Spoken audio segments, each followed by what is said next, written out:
Okay, അപ്പോൾ തംബ്നെയിലിൽ കണ്ട പോലെ തന്നെ ഇന്നത്തെ വീഡിയോ എന്ന് പറയുന്നത് ഓണത്തിൻ്റെ ഒരു വ്ലോഗാണ്. ഫസ്റ്റ് ഞാൻ കാണിക്കുന്നത് ഞങ്ങളുടെ ആയുർവേദ മെഡിക്കൽ അസോസിയേഷൻ്റെ കണ്ണൂർ ഓണമാണ്. അപ്പോൾ രാവിലെ തന്നെ നമ്മൾ അവിടെ എത്തി. ഏകദേശം ഒരു 9 മണിയാകുമ്പോൾ തന്നെ കണ്ണൂർ ഫോക്ലോർ അക്കാദമിയിലായിരുന്നു പ്രോഗ്രാം വെച്ചിട്ടുണ്ടായിരുന്നത്. എല്ലാവരും വന്ന് തുടങ്ങുന്നേ ഉണ്ടായിരുന്നുള്ളൂ.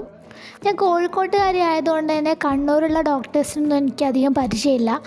പക്ഷേ ഞാൻ എൻ്റെ ക്ലാസ്സിൽ ഒരുമിച്ച് പഠിച്ച അശ്വതി MT അവിടെ വരാമെന്ന് പറഞ്ഞിട്ടുണ്ടായിരുന്നു. അതുകൊണ്ടാണ് ഞാൻ ചാടിക്കേറി പ്രോഗ്രാമിന് പോയത്. അപ്പോൾ അവൾ അവിടെ ഉണ്ടായിരുന്നു. അപ്പോൾ ഞങ്ങൾ പ്രോഗ്രാമിനൊക്കെ പങ്കെടുത്തു. ഈ വീഡിയോയിൽ കാണുന്നതെന്ന് വെച്ചാൽ ഇൻസ്റ്റൻറ്റ് തിരുവാതിരയാണ്. അതായത് നമ്മൾ അപ്പം തന്നെ സ്റ്റെപ്പ് ഇട്ട് അപ്പം തന്നെ തിരുവാതിര കളിക്കുകയായിരുന്നു ചെയ്തിട്ടുണ്ടായിരുന്നത്.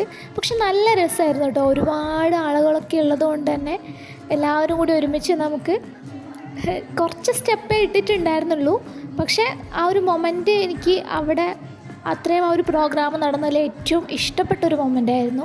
ഞങ്ങളെല്ലാവരും കൂടെ 2-3 സ്റ്റെപ്പ് കുറച്ച് തവണ കളിച്ചു. പാട്ടൊക്കെ വെച്ചിട്ട് തിരുവാതിര പോലെ നമ്മൾ അത് കളിച്ചു. വരദ ഡോക്ടറായിരുന്നു അതിന് മെയിനായിട്ടുണ്ടായിരുന്നത്. ഇങ്ങനെ കളിക്കാം എന്നൊക്കെ പറഞ്ഞ് നമ്മൾ എല്ലാവരും അപ്പം തന്നെ നല്ലൊരു കോർഡിനേഷനോടുകൂടി നമ്മൾ ആ ഒരു തിരുവാതിര അവിടുന്ന് തിരുവാതിര ഒന്നും മൊത്തത്തിൽ പറയാൻ പറ്റില്ല, കുറച്ച് സ്റ്റെപ്പ് ഇട്ടു തിരുവാതിരൻ്റെ. പക്ഷെ നല്ലോണം എൻജോയ് ചെയ്തിട്ടുണ്ടായിരുന്നു ആ മൊമെൻറ്റ്. എല്ലാവർക്കും ഭയങ്കര ഫണ്ണായിരുന്നു. ഇനി സ്വല്പം തിരുവാതിര കാണാം, കുറച്ച് സമയം. ഇൻസ്റ്റൻ്റായിട്ട് പെട്ടെന്ന് തട്ടിക്കൂട്ടി പഠിച്ചതാണ്. അപ്പോൾ ഈ തിരുവാതിര കണ്ടിട്ട് എങ്ങനെ ഉണ്ടായിരുന്നു എന്ന് നിങ്ങൾ എന്തായാലും താഴെ കമൻറ്റ് ചെയ്യണം. അപ്പോൾ കുറച്ച് സമയം ഞങ്ങൾ കളിച്ച തിരുവാതിര 2 മിനിറ്റ് കൊണ്ട് നമ്മൾ പഠിച്ച് 2 മിനിറ്റ് നമ്മൾ കളിച്ച ആ തിരുവാതിര ഞാനിവിടെ കാണിക്കാം. ഓക്കെ, ഇനി സ്വല്പം തിരുവാതിര കാണാം.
അങ്ങനെ ഇൻസ്റ്റൻറ്റ് തിരുവാതിരയ്ക്ക് ശേഷം കസേരകളി ഉണ്ടായിരുന്നു. കസേരകളി കഴിഞ്ഞതോടെ ഗ്ലാസ് പെറുക്കി വെക്കൽ മത്സരമായിരുന്നു. അതിന് ശേഷം അങ്ങനെ അതും അടിപൊളിയായിട്ട് എല്ലാവരും പാർട്ടിസിപ്പേറ്റ് ചെയ്ത് ഭംഗിയായി കഴിഞ്ഞു. അതിന് ശേഷം നമ്മൾ ഫുഡ് കഴിക്കാനുള്ള തത്രപ്പാടിലായിരുന്നു. ഫുഡ് അടിപൊളി ഫുഡായിരുന്നു കേട്ടോ. 2 തരം പായസം ഒക്കെ കൂടി അടിപൊളി ഭക്ഷണമായിരുന്നു. അങ്ങനെ ഭക്ഷണത്തിന് ശേഷം ഒരു ഗ്രൂപ്പ് സെൽഫി, അത് നിർബന്ധമാണല്ലോ. അങ്ങനെ എല്ലാവരും കൂടെ ഒരു ഫോട്ടോ എടുത്തു, വീഡിയോ എടുത്തു. അങ്ങനെ കുറച്ച് ഫോട്ടോസും എടുത്ത് ആയുർവേദ മെഡിക്കൽ അസോസിയേഷൻ്റെ ഇത്തവണത്തെ കണ്ണൂർ ഓണം ഞങ്ങൾ അടിപൊളിയായിട്ട് എൻജോയ് ചെയ്ത് അവസാനിപ്പിച്ചു. ഇനി എൻ്റെ വീട്ടിലെ ഓണം കാണാം. നമ്മൾ ജസ്റ്റ് പൂക്കളം ഇടാനുള്ള പൂവ് തയ്യാറാക്കുന്നതിൽ സ്റ്റാർട്ട് ചെയ്യാണ്. ഇത് തിരുവോണത്തിൻ്റെ തലേ ദിവസമാണ്. കുറച്ച് പൂവൊക്കെ വാങ്ങിയിട്ടുണ്ടായിരുന്നു. അങ്ങനെ പൂവൊക്കെ തലേന്ന് രാത്രിയെ നുള്ളിയിടുകയാണ്. കാരണം പിറ്റേന്ന് രാവിലെ എഴുന്നേറ്റ് നുള്ളിയിട്ട് പിന്നെ പൂവിട്ടൊക്കെ കഴിയുന്ന സമയമാകുമ്പോഴത്തേക്ക് ഉച്ചയാവും. അതുകൊണ്ട് തന്നെ തലേന്നെല്ലാം സെറ്റാക്കി വെക്കാമെന്ന് വിചാരിച്ചു. അങ്ങനെ ഓരോ പൂവും ഇങ്ങനെ സെപ്പറേഷൻ ആക്കിയിട്ട് ഇങ്ങനെ പേപ്പറിലിട്ട് വെക്കാമെന്ന് വിചാരിച്ചു. ആക്ച്വലി ഞാൻ ഓണത്തിന് കുറേ പ്ലാനിങ് ഒക്കെ ചെയ്തിട്ടുണ്ടായിരുന്നു.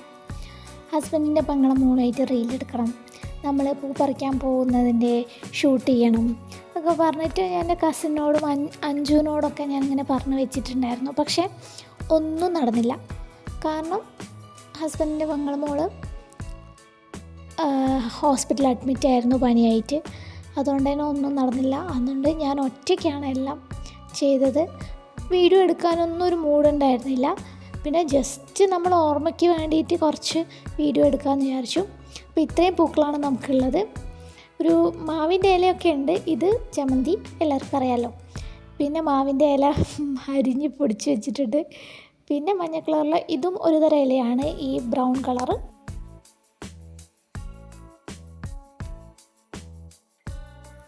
അങ്ങനെ പൂവൊക്കെ ഇട്ട് വലിയ പൂക്കളായിട്ടായിരുന്നു ഇട്ടിട്ടുണ്ടായിരുന്നത്. അത്യാവശ്യം പൂവുണ്ടായിരുന്നു. പിന്നീട് കുറച്ച് ഫോട്ടോസും കാര്യങ്ങളൊക്കെ ആ പൂവിൻ്റെ അടുത്തുനിന്ന് എന്തായാലും നമ്മൾ സ്ഥിരം ഒരു ഫോട്ടോ പോസ് എന്തായാലും ഉണ്ടാവുമല്ലോ. അപ്പോൾ അങ്ങനെ കുറച്ച് ഫോട്ടോസും വീഡിയോസൊക്കെ എടുത്ത് പിന്നീട് നമ്മൾ ഭക്ഷണവും കഴിച്ച് ഞാൻ എൻ്റെ വീട്ടിലേക്കാണ് അന്ന് പോയത് ഓണത്തിന്. ഇതൊക്കെയായിരുന്നു എൻ്റെ ഓണവിശേഷങ്ങൾ. അപ്പം ഇതും ഞാനൊരു മെമ്മറിക്ക് വേണ്ടിയിട്ടാണ് ഞാൻ ഇവിടെ ഈ ഒരു വീഡിയോ ആയിട്ട് അപ്ലോഡ് ചെയ്യുന്നത്. പിന്നീട് നമ്മൾ കുറേ വർഷങ്ങൾ കഴിഞ്ഞ് ആലോചിക്കുന്ന സമയത്ത് ഇങ്ങനെയായിരുന്നു 2025 എൻ്റെ ഓണം എന്ന് നമുക്ക് ആലോചിക്കാമല്ലോ. പക്ഷേ ശരിക്കും നമ്മളൊരു വ്ളോഗൊക്കെ ഓണത്തിൻ്റെ വ്ളോഗൊക്കെ നമ്മൾ എടുക്കുന്ന സമയത്ത് നമ്മൾ ആദ്യമേ കുറച്ച് പ്ലാൻ ചെയ്യണം. ഇന്ന വീഡിയോസ് എടുക്കണം, ഇന്ന ആംഗിൾ വെച്ച് എടുക്കണം.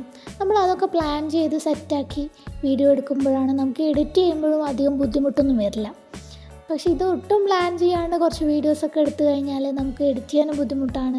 ഇപ്പോൾ പുതിയ ബിഗിനേഴ്സ് ആയിട്ടുള്ള യൂട്യൂബേഴ്സ് ആരെങ്കിലും ഈ വ്ളോഗ് കാണുന്നുണ്ടെങ്കിൽ എനിക്ക് പറയാനുള്ളൊരു ടിപ്പാണ്, നമ്മൾ എന്തെങ്കിലും ഒരു ഫംഗ്ഷനൊക്കെ വ്ളോഗ് എടുക്കുക താല്പര്യപ്പെടുന്നുണ്ടെങ്കിൽ നമ്മൾ ആദ്യമേ ഒരു പ്ലാൻ ചെയ്യുക. ഇന്ന ആംഗിൾ വെച്ച് ഷൂട്ട് ചെയ്യണം, ഇന്ന സാധനങ്ങൾ ഷൂട്ട് ചെയ്യണം.